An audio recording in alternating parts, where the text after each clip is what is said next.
जय हिंद बच्चों। स्वागत है आप सबका फिजिक्स गुरुकुल में।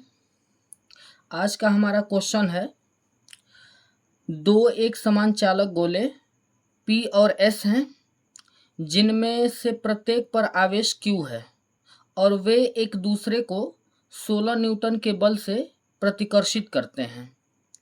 एक तीसरा एक समान अनावेशित गोला R पहले P के संपर्क में लाया जाता है, फिर S के संपर्क में लाया जाता है और अंत में उसे हटा लिया जाता है।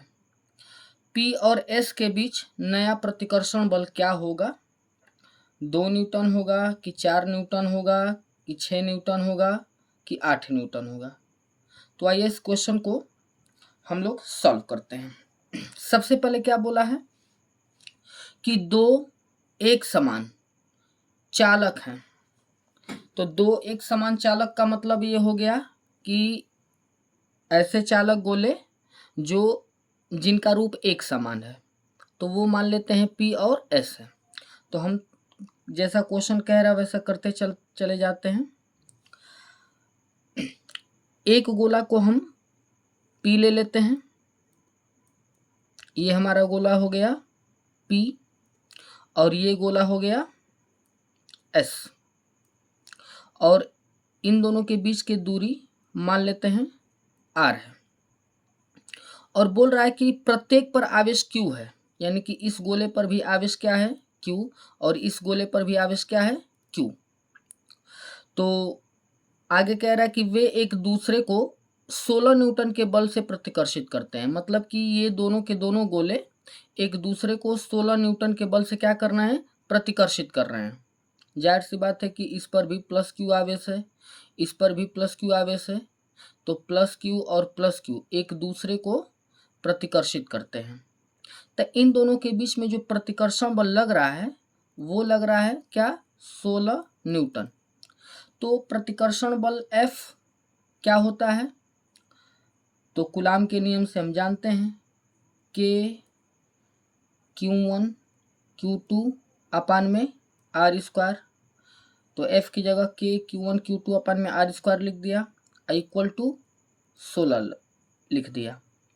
अब यहाँ पर क्या होता है? Q1 पहला आवेश, Q2 क्या होता है? दूसरा आवेश, और R क्या होता है? दोनों गोल मतलब दोनों आवेशों के बीच की दूरी।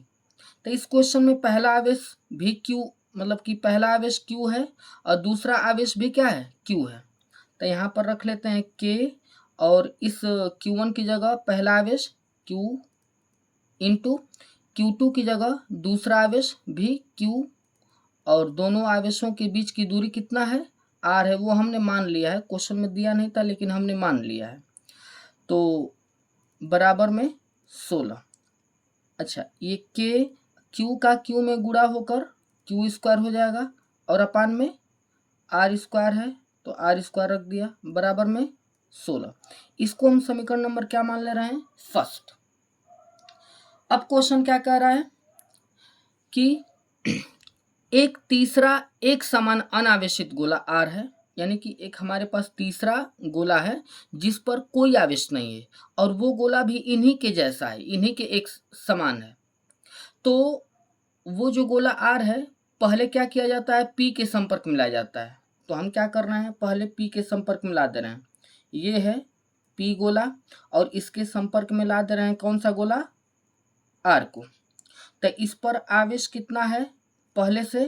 Q, और इस पर अभी आवेश कितना है? 0। जब संपर्क में लाएंगे ना तो आवेशों का बराबर बराबर बंटवारा हो जाएगा। आवेशों का बराबर बराबर बंटवारा होने का मतलब कि P पर भी मतलब कि जो P है इस पर भी आवेश Q प्लस 0 अपान में 2 हो जाएगा। मतलब कि इसका आवेश और इसका आवेश दोनों को जोड़कर और 2 से भाग कर देंगे तो बराबर बराबर आवेशों का बंटवारा हो जाएगा। तो इस P पर कितना आवेश आया? Q प्लस Q अपान में Q प्लस 0 अपान में 2। तो Q में 0 जुड़ेगा तो Q आ जाएगा, अब बटे में 2 आ जाएगा। और इस R पर कितना आवेश आ जाएगा? तो वही फिर से Q प्लस 0 बटे में 2, तो कितना आएगा Q अपान में 2। मतलब कि इस P पर नया आवेश अब की बार कितना आ गया Q अपान में 2, और इस R पर नया आवेश आ गया क्या Q अपान में 2। पहले R पर 0 आवेश था, लेकिन जब संपर्क में ला दिए तो आवेशों का बराबर बराबर बंटवारा हो जाएगा, यानी कि इस पर भी जितना आवेश होगा संपर्क में लाने के बाद उतना ही इस पर भी हो जाएगा। तो इस पर आवेश Q/2 होगा, तो इस पर भी आवेश Q/2 हो गया।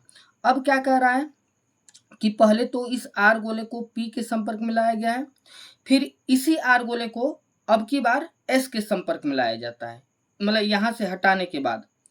तो यहाँ पर हम रख दे रहे हैं S गोला और इसके संपर्क में ला दे रहे हैं R गोला। इस पर आवेश पहले से कितना है Q, और ये जो R गोला लाए हैं इससे संपर्क लाने के मतलब इससे संपर्क करने के बाद इससे संपर्क करा रहे हैं। तो जब एक बार इस पर संपर्क में आ गया तो इस पर अब आवेश कितना आ गया Q/2। तो यहाँ पर इसका आवेश कितना रख देते हैं Q/2।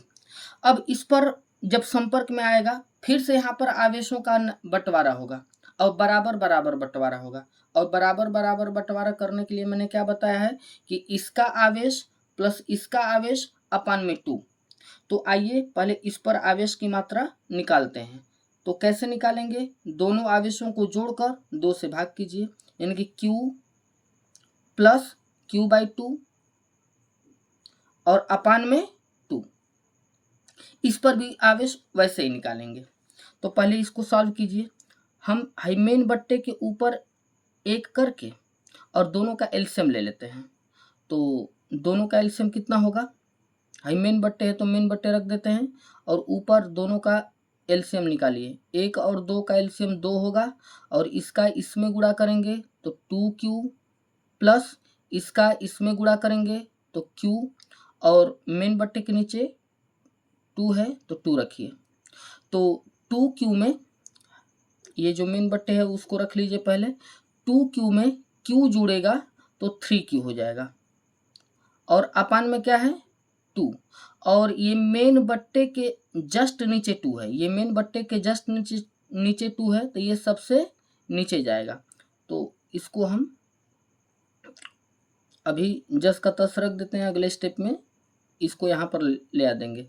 तो ये जस्ट नीचे जाएगा तो क्या हो जाएगा 3Q अपान में क्या हो जाएगा 4, यानी कि इस S वाले गोले पर संपर्क R वाले गोले को संपर्क कराने के बाद इस S वाले गोले पर कितना आवेश आ गया 3Q अपान में 4।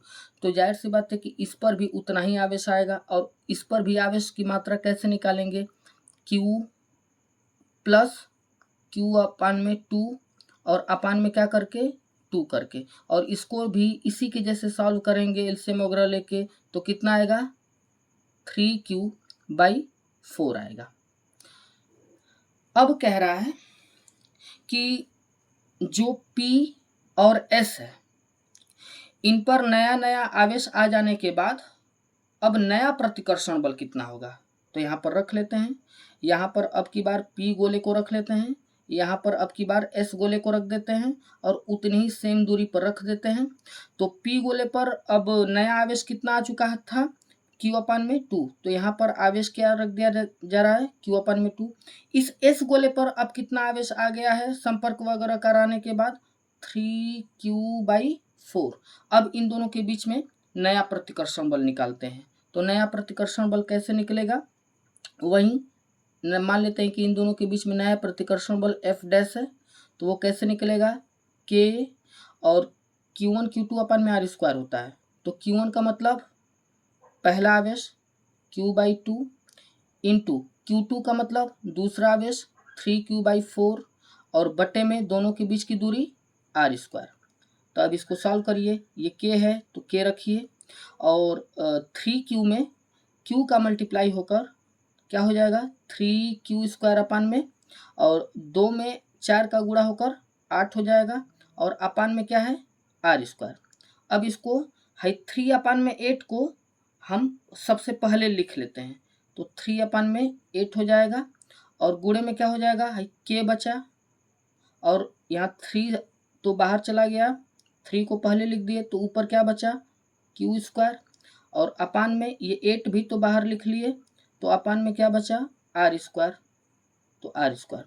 और समीकरण 1 से ध्यान दीजिए, ये कितना है, 16 न्यूटन, यही तो चीज़ 16 न्यूटन आई है, तो हम इस चीज़ की जगह 16 न्यूटन आराम से रख सकते हैं। तो क्या हो जाएगा, 3/8 मल्टीप्लाई बाई 16, तो 8 एकम 8, 8 दूनी 16।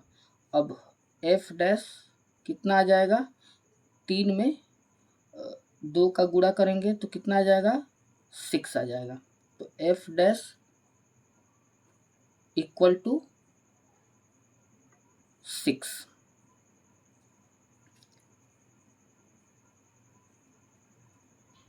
और 6 न्यूटन ऑप्शन नंबर किस में दिया है, सी में, इसलिए करेक्ट ऑप्शन क्या है, सी। आई होप कि समझ में आया होगा। Thank you.